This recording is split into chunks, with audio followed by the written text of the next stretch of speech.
This story is titled, My Family Made Me Their Maid, while my sister did nothing. Now she stole my grandpa's gift to me, so I made her my housekeeper instead of taking her to jail. Hey Reddit, long-time lurker, first-time poster. Been going back and forth about sharing this for weeks, but whatever. Here goes nothing.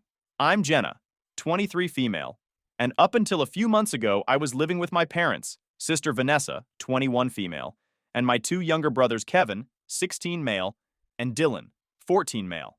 Honestly, my home situation was complete trash, and I'm still processing the whole thing. So basically, I've been my family's unpaid everything. Maid, chauffeur, cook, babysitter, for as long as I can remember. My daily routine was insane. I'd drag myself out of bed at 5:30 every morning to make breakfast for everyone. Not just cereal either. My dad expects a proper breakfast with eggs and shit. Then I'd pack lunches for everyone while they all got ready at their own pace. By 7:15, I'd be in my crappy 2003 Corolla, which breaks down like every month, driving Kevin to high school. Then I'd rush across town to drop Dylan at middle school.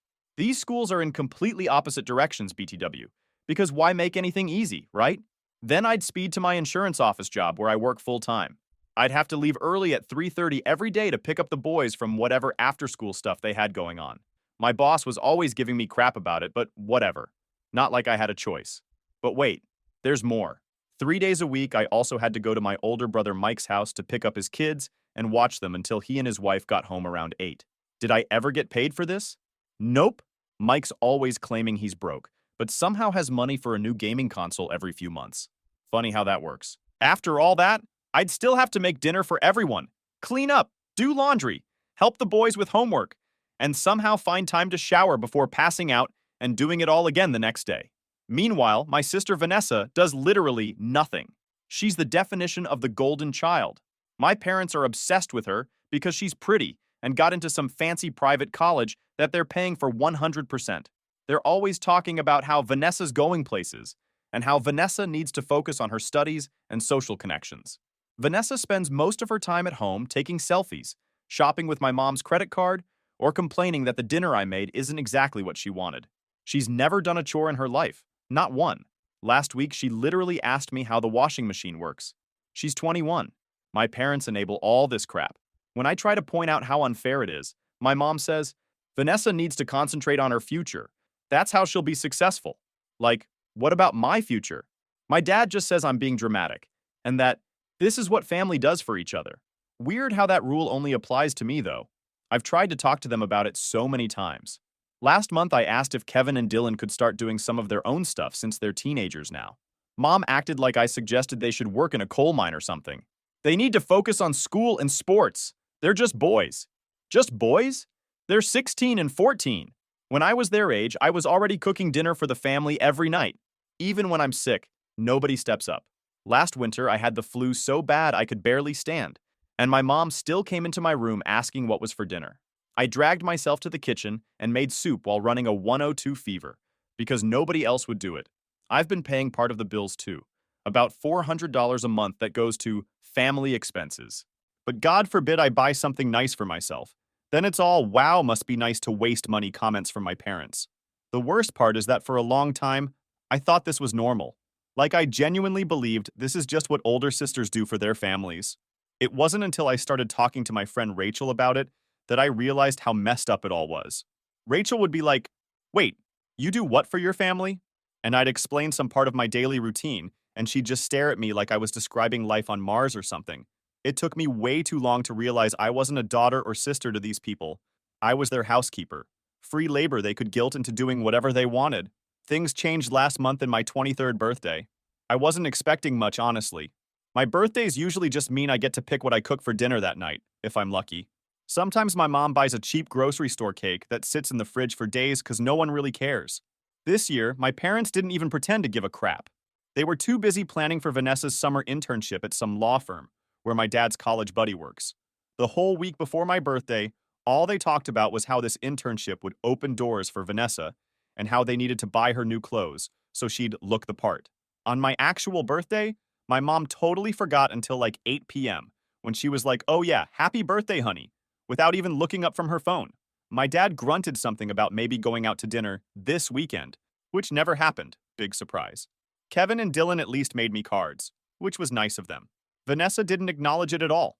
She was too busy posting pics of the new clothes my parents bought her on Instagram. But then the day after my birthday, something crazy happened. My grandpa, Dad's father, showed up out of nowhere. Gramps has always been the only one who sees through all the family BS. He lives about an hour away, so he doesn't see the day-to-day stuff. But whenever he visits, he always pulls me aside to check if I'm okay. He gets it, you know? He sees how they treat me versus how they treat Vanessa and the boys. One time he actually called my parents out on it at Thanksgiving, but they just brushed him off and said, "I like taking care of the family, and that I'm so responsible." Gag. Anyway, Gramps pulls into our driveway in his Honda Accord, 2019 model, nothing fancy but definitely nice, and asks me to come outside. I thought maybe he brought me a birthday card or something, but he straight up hands me the keys to his car. "Happy birthday, Jenna," he says. "I know how hard you work for this family, driving everyone around in that death trap of yours. My Corolla has broken down with the kids in it twice this year. I just got myself a new truck, and I want you to have this. It's already transferred to your name." I legit started crying right there in the driveway. No one had ever given me something so valuable before. Something that was just for me, not something for the family that really means more work for Jenna. The car was actually mine, in my name. A reliable car that wouldn't leave me stranded on the side of the road with a car full of kids. Gramps made me promise to come visit him more often, now that I had reliable transportation, and I swore I would. After he left, I just sat in my new car for like an hour, still in shock. When I finally went back inside, my family had reactions that were pretty much exactly what you'd expect. Dad looked confused, like he couldn't figure out why his father would give me a car. Mom kept saying things like, "Well, that's nice," in this weird, tight voice. Kevin and Dylan thought it was cool and wanted rides. And Vanessa, she barely spared the car a glance before rolling her eyes so hard. "Wow, groundbreaking," she muttered, crossing her arms. "I mean, it's not even new. And silver? That's like the default setting of cars." She tapped her nails against her phone, pretending to be unbothered. But I caught the way her eyes flicked back to it, like she was recalculating her life choices. For 2 whole days, I was on cloud nine. For the first time in forever, something good had happened just to me. I kept finding excuses to drive somewhere. "Oh, we need milk, I'll go get it," just so I could be in my car. But obviously, good things aren't allowed to last in my family. Not for me, anyway. I came home from work on the third day to find my parents and Vanessa sitting at the dining room table.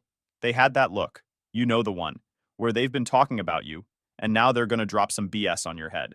Dad cleared his throat all important like, and said, "Jenna, we need to discuss the car situation." I swear my heart actually stopped for a second. "What car situation?" Mom jumped in, using her fake sweet voice that always means trouble. "Well, honey, we've been thinking. Vanessa really needs a reliable car for college. She has to maintain a certain image, you know, for networking. It doesn't make sense for you to have the newer car when you're just driving around town doing errands and dropping off the boys." I couldn't believe what I was hearing. "Errands? You mean driving your kids everywhere, picking up your groceries, and babysitting Mike's kids for free?" Vanessa rolled her eyes again, her favorite thing to do. "God, you're so selfish. You know I need to make connections at school. How am I supposed to give people rides in that gross old Corolla? It's embarrassing." Dad nodded like this made perfect sense. "We think it would be best if you gave the Accord to Vanessa. You can keep using your old car for the household driving." I was so stunned I couldn't even speak for a few seconds. "Grandpa gave that car to me. It's in my name. It was my birthday present. Don't be difficult, Jenna," Mom snapped. "In this family, we make sacrifices for each other. Vanessa's future depends on making the right impressions." The unspoken part was crystal clear. My future didn't matter. I was just the family servant, and servants don't need nice things. I stared at my family sitting around that table, all of them expecting me to just hand over the keys to my car like it was nothing, and something inside me just snapped. "No," I said. Just that. One word. You should have seen their faces.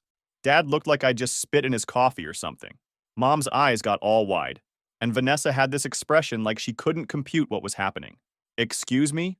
Dad said in that tone he uses, when he thinks he must have misheard you, because surely you wouldn't dare disagree with him.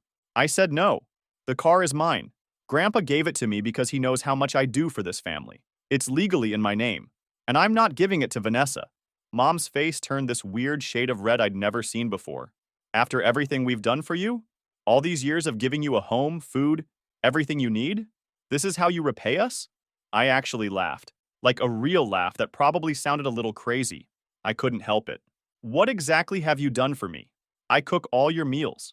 I clean your house. I drive your kids everywhere. I babysit Mike's children for free.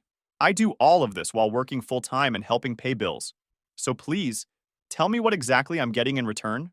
Vanessa scoffed and flipped her hair. You're being so dramatic. Everyone has chores. That's when I really lost it. Like, full-on verbal diarrhea. I listed everything I did for them. The morning routine, the school runs, the grocery shopping, the cooking, the cleaning, the childcare, everything. As I was talking, I could actually see their faces change. Like they'd never actually thought about how much I really did until I laid it all out. Dad tried to interrupt with, "That's just being part of a family." But I was on a roll. "No, that's being taken advantage of. And I'm done." I was shaking, like physically trembling because I'd never stood up to them like this before. But it felt so freaking good I couldn't stop. You want Vanessa to have a nice car? Fine. Buy her one. You pay for everything else she wants. But you are not taking away the one nice thing someone has given me. Mom tried to pull the guilt card again. I can't believe how selfish you're being. After we've sacrificed so much, I didn't respond, just walked out of the dining room and straight to my bedroom. My heart was racing like crazy, but I also felt this weird sense of relief, like I'd been holding this stuff in for so long and finally let it out. For the next few days, I basically went on strike. I stopped doing chores completely. No more cooking, no more cleaning, no more driving anyone anywhere. My parents kept shooting these nasty glares at me, and Mom would leave passive-aggressive notes like, "Dishes need washing," or "Boys need lunch money." I ignored all of it. Dad cornered me in the kitchen on the third day. "This childish behavior needs to stop, Jenna. You have responsibilities in this house." I just walked past him without saying a word. What were they going to do? Ground me? I was 23. One day, I was supposed to meet Rachel for lunch, but when I went outside, my car was gone. My car. The one Grandpa gave me. I stood there in the driveway like an idiot for a solid minute before I realized what happened. I stormed back inside, absolutely fuming. "Where the hell is my car?" I shouted. Mom looked up from her magazine all innocent-like. "Vanessa needed it for a study group." "She what? That's my car. She can't just take it." Dad cut in with, "Language, Jenna, and don't raise your voice." Vanessa asked if she could borrow it, and we said yes. "You said yes? It's not your car to lend out. It's mine." They both just stared at me like I was being completely unreasonable. And that's when I completely lost it. I ran upstairs to Vanessa's room and just went nuclear. I dumped all her fancy makeup on the floor. I threw her clothes everywhere. I ripped down the stupid fairy lights she had hanging over her bed. I was in a total blind rage. When I pulled out all my rage and felt tired, her room looked like a tornado had hit it. I was standing in the middle of the mess, breathing hard, when I heard the front door open. 10 minutes later, Vanessa's screams echoed through the house. She came charging upstairs, took one look at her room, and then came straight for me. "What did you do to my stuff?" she shrieked. "What did you do with my car?" I fired back. She shoved past me and ran downstairs. I followed her, still yelling, demanding she give me back my keys. My parents were trying to calm her down while also telling me I was being ridiculous. That's when I heard it. The unmistakable sound of metal scraping metal. I ran outside just in time to see Vanessa dragging her keys along the side of my car, leaving a long, deep scratch in the paint. "What the fuck are you doing?" I screamed, running toward her. She whipped around, tears streaming down her face. "If you can wreck my stuff, I can wreck yours." I lunged for her, but Dad got between us, grabbing my arms. "Enough!" he roared. "Jenna, get inside now!" She scratched my car. My car! The one thing that's actually mine. Mom was pulling Vanessa away, while Dad still had hold of me. "This is what happens when you act like a child," he spat. "You started this by destroying her room." "How is this my fault?" She started it. "Shut the fuck up!" Dad yelled, his face inches from mine. "You don't yell at your parents. You don't destroy your sister's things.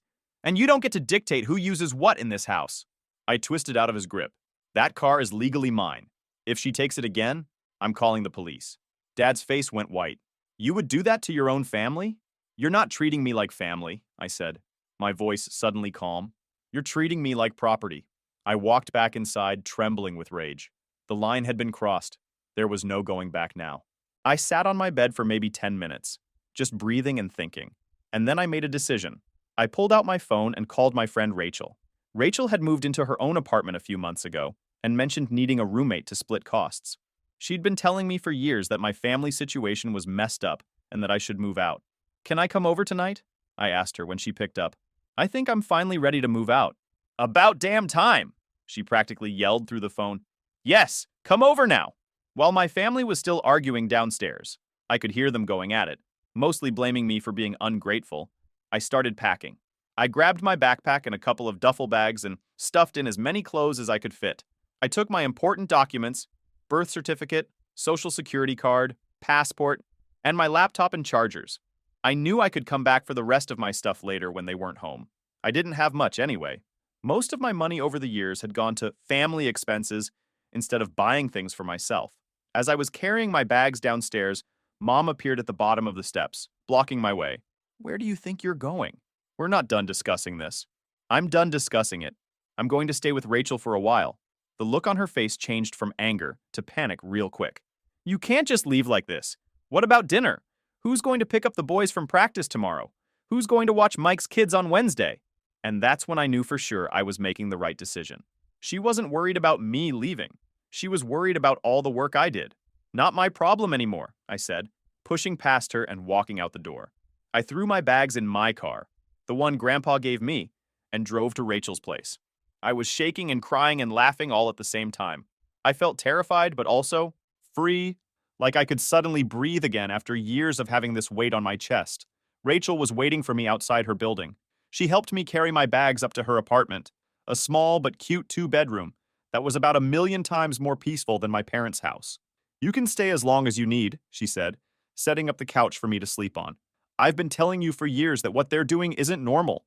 No one should be expected to basically run an entire household by themselves." That night, I slept better than I had in years, even on Rachel's lumpy couch. For the first time in my adult life, I didn't have to worry about getting up at 5:30 to make everyone breakfast. I didn't have to stress about whose laundry needed to be done or what to make for dinner. The first couple of weeks at Rachel's apartment were weird as hell. I kept waking up in a total panic, thinking I was late to make breakfast or drive the boys to school. My body was so used to the insane schedule that I literally couldn't sleep past 6 a.m., even though I finally could. My phone was blowing up nonstop. Like, I'm talking dozens of calls and texts every day. At first, I tried to read them all, but it was just too much. Same messages over and over from different family members. From Mom, "The boys are going to be late for school again because you're not here to drive them." From Dad, "This tantrum has gone far enough. It's time to come home and be responsible." From Mike, "Who's supposed to watch the kids tomorrow? You know I have that meeting." Not a single "How are you?" or "Are you okay?" or "We miss you." Just demands about all the stuff I wasn't doing for them anymore. The only messages that weren't total garbage were from my younger brothers. Kevin texted things like, "Mom burned dinner again," and "Dad doesn't know how to work the washing machine." Dylan mostly sent memes, but he did ask if I was coming back soon because he missed me.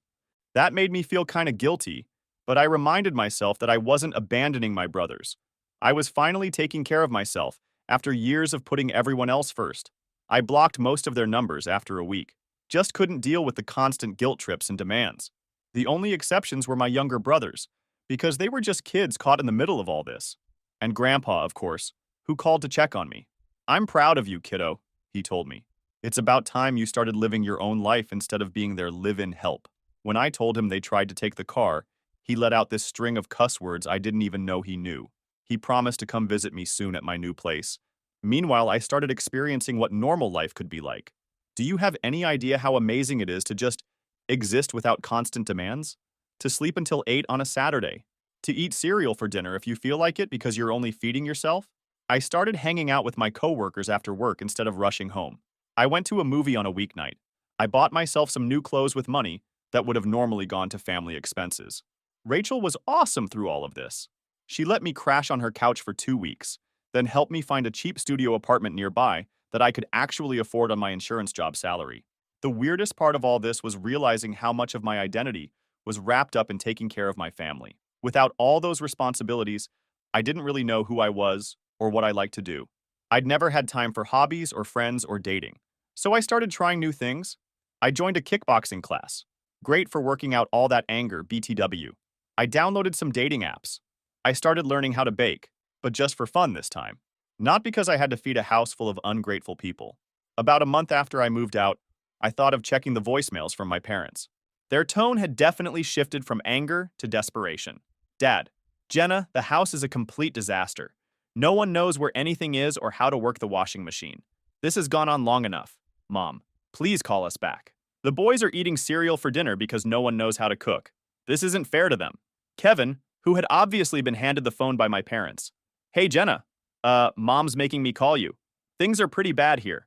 Dad shrunk all his work shirts, and Mom burned the pasta. Like, actually set it on fire. Please call back, I guess. Not gonna lie? Seeing them struggle without me? Chef's kiss. After years of being treated like I didn't matter, it was straight up hilarious to watch them flail. The only ones I kind of felt bad for were my brothers. Not their fault our parents raised them to be useless. I shot Kevin a text. Not coming back, but I can send you some easy recipes if you want to learn to cook. He actually said yes, so I dumbed it down. Pasta, tacos, scrambled eggs, bare minimum survival skills. Vanessa? Radio silence. For 6 weeks. Then, right on schedule, she cracked. I was just getting home from work one Tuesday when my phone rang with a number I didn't recognize. Normally, I'd ignore it, figuring it was a spam call or something, but for some reason I answered. Hello? Jenna? It's Vanessa. I almost hung up immediately, like finger hovering over the end call button. But something in her voice made me pause. She sounded different? Not at all like her usual stuck-up self. What do you want, Vanessa? I tried to sound cold, but honestly, I was too curious about why she was calling me after 6 weeks of silence. Can we meet somewhere? Please? I need to talk to you. Part of me wanted to laugh and hang up. After everything she'd put me through, after trying to take my car, she wanted a favor? Classic Vanessa. But I wanted to see why she's acting demure, so I agreed to meet her at a coffee shop near my apartment. I figured a public place was better than giving her my new address. I got there early and got a table in the corner where I could see the door. When Vanessa walked in, I legit almost didn't recognize her.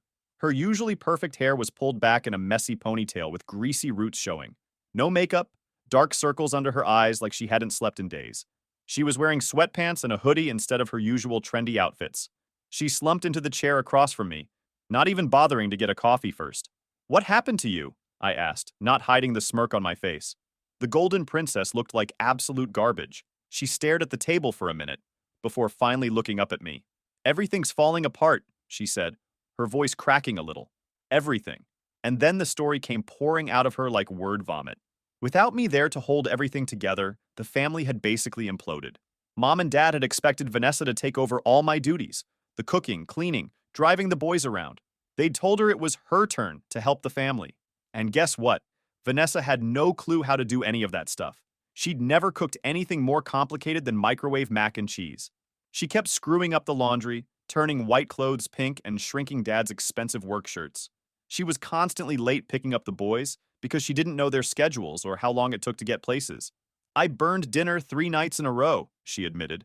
The smoke alarm kept going off. Dad was so mad he punched a wall. On top of all that, her professors didn't accept family responsibilities as an excuse for missing assignments or being late to class. Her grades had tanked. She'd lost her scholarship, and the fancy internship she was supposed to start in the summer had ghosted her after her GPA dropped. Everything's falling apart, she repeated, staring into space. I had no idea how much you actually did. I didn't know how hard it was. I just sat there, arms crossed, letting her talk. With each word, I felt a rush of satisfaction. This was karma in its purest form. I can't live at home anymore, she finally said. Mom and Dad are furious about my grades and the scholarship. They keep saying I'm a disappointment. They make me do all the chores as punishment, but I still have to study and try to get my grades up, and I just can't do it all. The irony was so thick. Everything she was describing was exactly what I'd been dealing with for years, minus the school part. I took a slow sip of my coffee, making her wait. So what exactly do you want from me, Vanessa? She looked up with these desperate puppy dog eyes. I need a place to stay. Please. I can't go back there. I laughed right in her face. The absolute balls on this girl. Let me get this straight. You want my help because now you're the one being treated unfairly? After years of watching me get used while you got everything handed to you? After you tried to take away the one nice thing someone gave me? After you scratched my car? She nodded, tears streaming down her face now. Why should I help you? I asked, leaning forward. You never even acknowledged how messed up the situation was, and tried to help me. She wiped her eyes with her sleeve. I know, I was awful. I didn't see it then, but I see it now. They treated you like a servant, and I just let it happen because it was easier for me. Did you ever once stand up for me? I asked, my voice ice cold. In all those years, did you ever tell Mom and Dad that maybe they were being unfair? She shook her head, looking ashamed. Number I was selfish. I didn't want them to start treating me the way they treated you. At least she was honest about being a selfish bitch. Jenna, please, she continued when I didn't say anything. I know I don't deserve your help, but I have nowhere else to go. All my college friends live in dorms, and I can't afford an apartment on my own. I sat back in my chair, thinking. A part of me wanted to tell her to go fuck herself. After years of being the family doormat while she was the golden child, it would have been justified. And I just thought, why kick her when she's down when I could make her experience exactly what I went through? I'll make you a deal, I said finally, after watching Vanessa squirm for a good minute. She perked up instantly, like a dying plant that just got water. Anything. I'll do anything. Rachel's moving in with her boyfriend next month, so I'm looking for a new place anyway. I've been checking out some 2-bedroom apartments that are nicer than my current place. Her face lit up with hope. I could practically see what she was thinking, that I was going to save her ass like I always saved everyone's ass. But, I continued, enjoying the moment, I work long hours, and I'm done coming home to a messy place and having to cook after a full day of work. Her expression shifted as she started to catch on to what I was suggesting. If you want to live with me, you'll be responsible for keeping the apartment clean, doing the laundry, cooking dinner most nights. Basically, you'll be my housekeeper in exchange for your share of rent. You want me to be your maid? She asked, her voice rising with each word. I prefer to use the term household manager, I said with a smirk, throwing back the BS term my parents had used to describe my role at home. You'd have your own room and plenty of time for a part-time job and community college classes. It's a much better deal than what you have now. Her face turned red.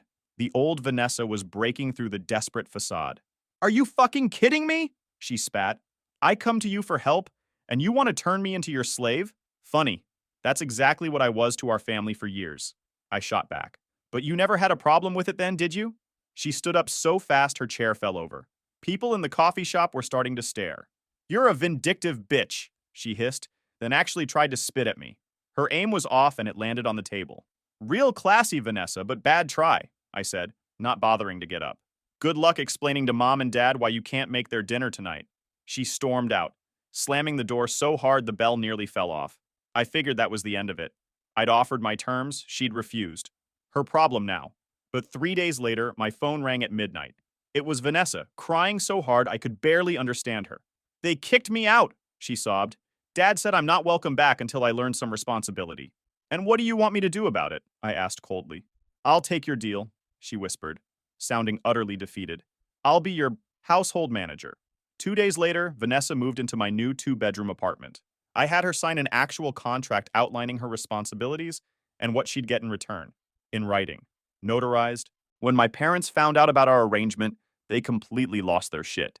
Dad called me screaming about how I was corrupting Vanessa and destroying the family. Mom showed up at my workplace crying about how selfish I was being. You're taking advantage of her, Mom wailed in the middle of my office lobby. Like you took advantage of me for years? I replied loudly enough for everyone to hear. Funny how it's a problem when it's your precious golden child being treated the way you treated me. Security had to escort her out when she wouldn't stop making a scene. Mike was next, furious that there was no one to watch his kids for free anymore. What am I supposed to do now? He demanded. Pay for childcare like every other fucking parent on the planet, I suggested. Or here's a wild idea. Watch your own damn kids. I hung up on him mid-tirade. Their problems weren't mine anymore, and it felt amazing. That was a few months ago. Surprisingly, Vanessa has become a decent roommate. After burning dinner a few times and turning my white shirts blue, she's actually gotten pretty good at the whole household manager thing. She's attending community college for business administration and working part-time at a local boutique. Sometimes I catch her looking at my car keys wistfully. I make sure to tell her what a great job Grandpa did picking out such a reliable vehicle. As for me, I got promoted at work now that I can actually focus on my career instead of rushing out early every day. I'm dating this guy I met at kickboxing class who actually respects me. And I visit Grandpa every Sunday, just him and me.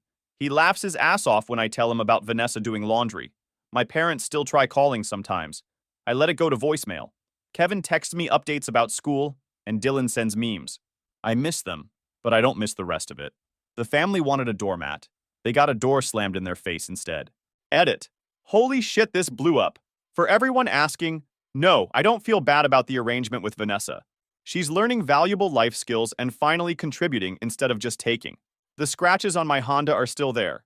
I kept them as a reminder of why I left. And yes, I did make my brother pay an actual babysitting service when he showed up unannounced with his kids last month. The look on his face was priceless.